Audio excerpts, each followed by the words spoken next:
What's up, guys? I hope you're all having a fantastic day today. This week has been an eventful one, and we've definitely got a lot to talk about as the XRP community. And the best part is we have seen a steady rise in the price of XRP. Currently, we are sitting at just over 75 cents, and the price has been up by 4.46% over the last 24 hours. It's incredible to be in the green zone, and the market is looking very beautiful. Now, before we get into all the juicy details of today's video, let's roll that intro. As always, welcome back to MoneySide, your favorite crypto news channel. If you're new here, welcome to the XRP family. Hit that subscribe button and turn on notifications so you don't miss out on our daily crypto news updates. To get us started today, we have this tweet from XRP is Our Future, which says Digital Currency Group by BitBoy Crypto. He shares a video where BitBoy Crypto discusses some crucial things about Ripple, XRP, and the SEC lawsuit drama. Listening to what he has to say, BitBoy argues that the SEC lawsuit against Ripple is intentional. He says that DCG takes the most subtle approaches when it comes to messaging. He mentions that XRP is the crypto from Ripple Labs, but is also controlled by the DCG. However, Ripple has had a lot of drama happening over the last couple of years, especially with the ongoing SEC lawsuit. In fact, all the significant exchanges pulled XRP from their list of tradable assets, including Coinbase, who are also part of the DCG portfolio. However, CoinDesk, the crypto website with the most traffic worldwide, never pulled down XRP. BitBoy says that XRP has been right there next to Ethereum and Bitcoin. This right here is a very subtle detail, but a very crucial one. This whole time, CoinDesk knew XRP wasn't going anywhere because the DCG is working with Ripple Labs to make XRP and the XRPL projects become the cryptocurrency standard between the financial institutions. This says that the whole SEC drama is a smokescreen for Ripple Labs to continue development out of the public eye and secure all the deals well ahead of the competition. According to BitBoy, that's precisely how a cartel works. They collude and manipulate. He winds up by telling his Bit Squad that they are swimming with the whales. Moving on from that, we have this tweet from Reborn13 that says, think about it. If current price of XRP made any logical sense, it would certainly not still be trading under $1. So why is it? Because it is manipulated. Therefore, all it takes is a flash, and before you know it, the opportunity of a lifetime is gone forever. 4 digits. There are 2 possibilities here. The price of XRP could either go up a little bit and price people out before it moons, or it could moon out of nowhere, and the majority will miss out on this golden opportunity. We have yet another tweet here from Fiat Broke that says, Ripple mentioned on Amazon Web Services website. Bullish. He shares an image that shows the AWS partner profile that mentions Ripple. It's incredible to see such things happen, and this is how we know that indeed Ripple and XRP are the chosen ones. In a few years, they will be backed by the whole world. We have this other interesting tweet from Ripple that says, researchers expect that cloud computing energy could increase by an estimated 300% in the coming decade. We outline how we can ensure our digital future of cross-border payments is a sustainable one in our blog. Ripple is talking about the greener agenda here. And guess what all these narratives are attacking? Bitcoin. This is an article that Ripple has reposted from August 13th, 2020. Now, before looking at how things are looking with the SEC versus Ripple lawsuit, we have this tweet from Learzite. It says, so even attorney Jeremy One is talking about a possible settlement in the near term.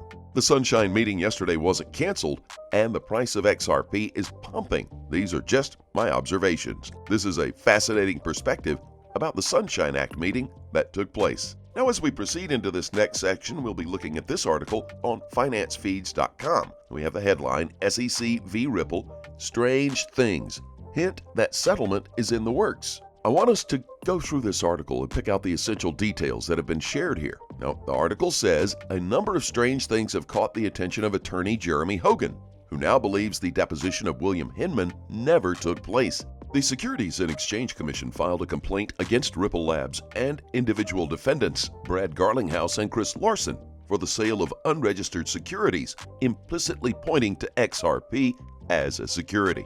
The industry reacted by delisting XRP from cryptocurrency exchanges in the United States, and partnerships with Ripple soon crumbled, including MoneyGram, apparently being approached by ex-Ripple co-founder Jed McCaleb and its new blockchain competitor, Stellar, Talk of an almost inevitable settlement with the SEC soon emerged, with high-profile figures within the XRP community explaining how such a deal would look like.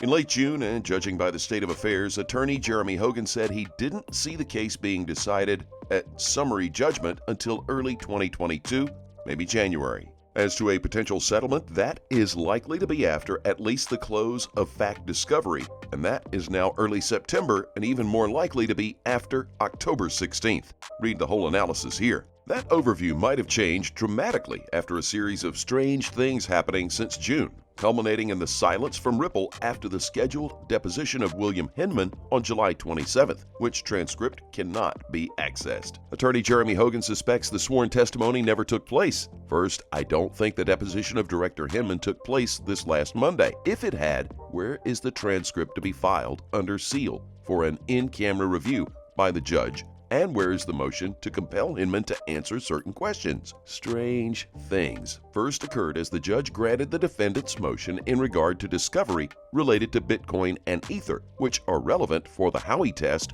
and the fair notice defense. But the SEC did not hand over the documents, even despite risking monetary sanctions from the court. On June 14th, the agency promised to substantially complete its production of the internal documents before July 2nd. But on the court hearing of July 15th, the Ripple counsel complained to the judge the internal documents never arrived. Then the judge told the counsel to file a brief the next week, but Ripple never did.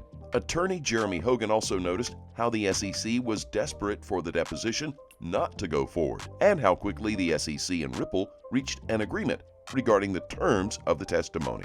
Really? The Grand Canyon was crossed just like that? The cherry on top was the two SEC commissioners' public statement last week admitting to lack of clarity within the digital asset ecosystem, something I've never seen in litigation before. Two commissioners of the SEC came out arguing essentially that Ripple's fair notice defense was valid, that market participants do not have fair notice in the crypto space.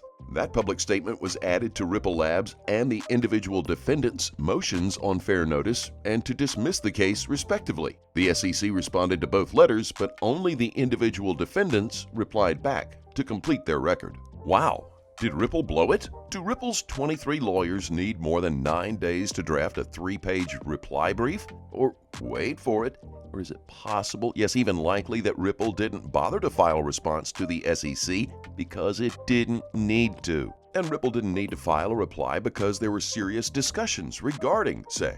There could be hundreds of other explanations, but an upcoming settlement is his best guess, unless something is filed by Friday. Now, as we wind up today's video, we have this tweet from one cryptic poet that says, Ukraine's president signs law allowing central bank to issue a CBDC. He further shares an article from Coindesk.com that talks further about it. But this is what is going to happen, guys. The bill regulates how payment services, especially digital ones, can be provided in Ukraine. In particular, the bill says the National Bank of Ukraine, the country's central bank, can issue its own digital currency and create a testing environment for fintech startups. On June 30th, the bill was passed in Ukraine's national parliament, the Verkhovna Rada. All these nations, all these countries are going to pull out the CBDC card just at the right moment. Well, now guys, it's time to take a look at the technical picture of XRP. Now we're looking at the monthly perspective. XRP long-term chart showing retracement to 38.2%, which is acceptable, but shows weakness in the bulls. Also, a weekly chart is forming, and massive cup and handle, which is a bullish pattern when completed successfully. If resistance is broken to the upside, the bulls can push to 100% of fib, which is time-dependent and around $9 EOY. The month is coming to an end, so it's time to pay attention to the monthly chart. The last couple of months' bearish volume is dropping, and it seems that we are going to close the month with a Harami candle, which can indicate that we will see a reversal in the market. Furthermore, we retested broken resistance and held it as support. I expect a green month in August. Please keep in mind we're not a licensed financial advisor. All videos on this channel are intended for entertainment purposes only. Tell us what you think in the comment section below and let's have a conversation. Thank you very much for watching. Don't forget to like this video and to click on the subscribe button below. Turn on notifications. That way you get informed whenever we post our amazing content. Thanks again, and I'll look forward to seeing you in the next video.